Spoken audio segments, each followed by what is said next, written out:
Baiklah untuk memulai mengawali nasihat dari adik kita, ya, adik Widi, dipersilahkan.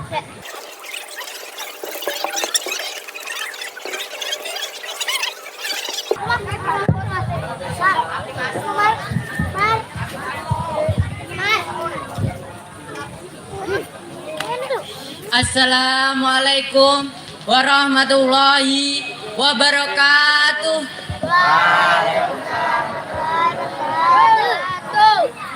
Alhamdulillahirabbil alamin. Asyhadu an la ilaha illallah wa asyhadu anna Muhammadan abduhu wa rasuluh. Shallallahu alaihi wasallam wa ala alihi wa ashabihi amma ba'du. Yang saya hormati para alim ulama yang hadir pada kesempatan ini, dan bapak-bapak, ibu-ibu, serta teman-teman yang dimuliakan oleh Allah.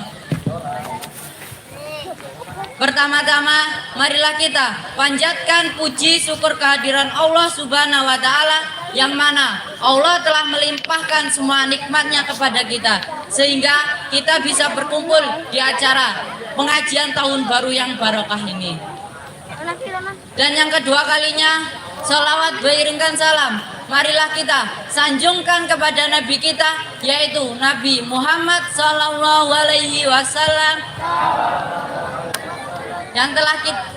yang telah membawa kita dari zaman jahiliyah menuju zaman yang terang benderang ini, dan juga yang telah membawa kita dari zaman unta menuju zaman avanza, dan yang kita nantikan syafaatnya di yaumul kiamah. Para hadirin yang dimuliakan Allah, sebelum tausiah ini saya lanjut, wah kedondong dimakan ulat bulu. Boleh dong saya perkenalan dulu.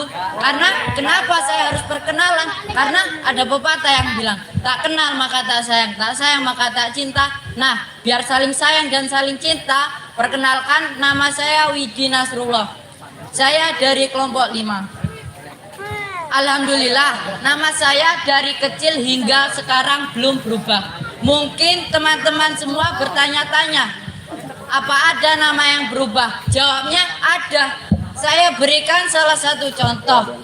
Anak orang Jawa ketika masih kecil diberi nama Ngadenan. Nama Ngadenan ini diambil waktu lahirannya, ibunya ngedene tenanan, maka diberilah nama Ngadenan. Berhubung sudah dewasa, mondok jadi mubalek, malu dipanggil Ustadz Ngadenan. Mosok kok Ustadz dipanggil Ustadz Ngadenan? Maka namanya diubah menjadi Muhammad Toha. Bapak-bapak, ibu-ibu yang dimuliakan Allah, ketika kita mempunyai anak, maka sunahnya berilah nama yang baik. Para hadirin yang dimuliakan Allah, kali ini saya akan bertausiah dengan tema jujur.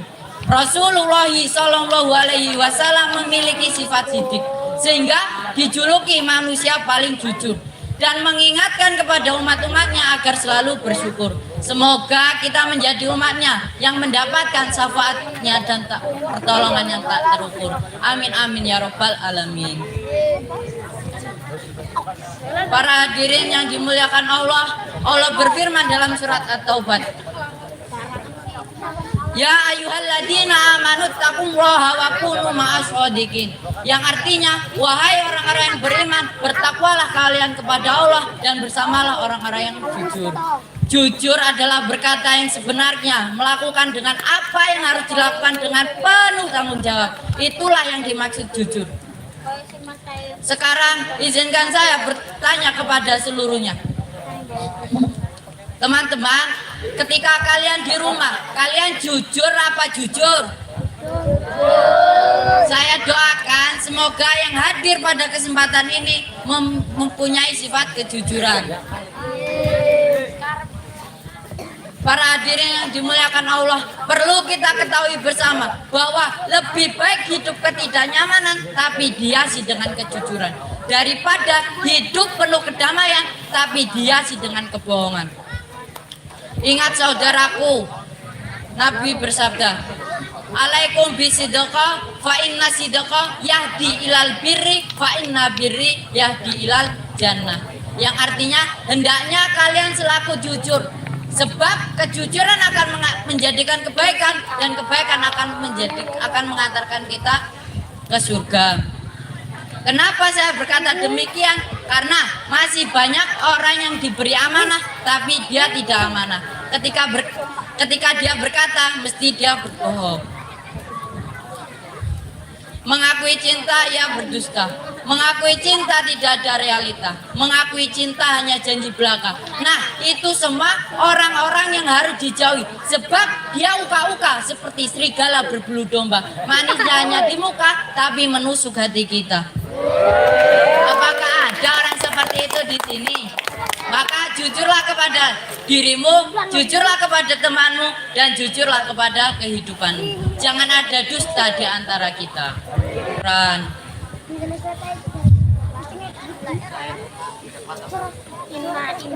Para hadirin yang dimuliakan Allah, maka dari itu mulai saat ini didiklah anak-anak kita agar menjadi orang yang berkarakter jujur dan amanah.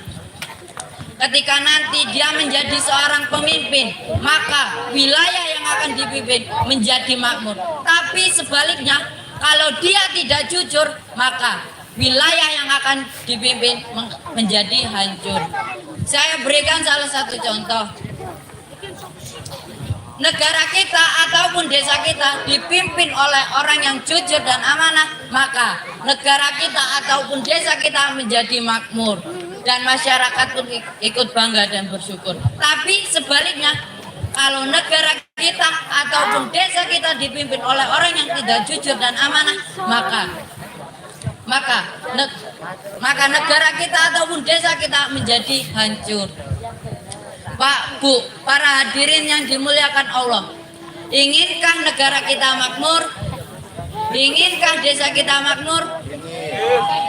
Maka dari itu mulai saat ini didiklah anak-anak kita mulai usia cabai rawit agar mempunyai sifat jujur dan amanah.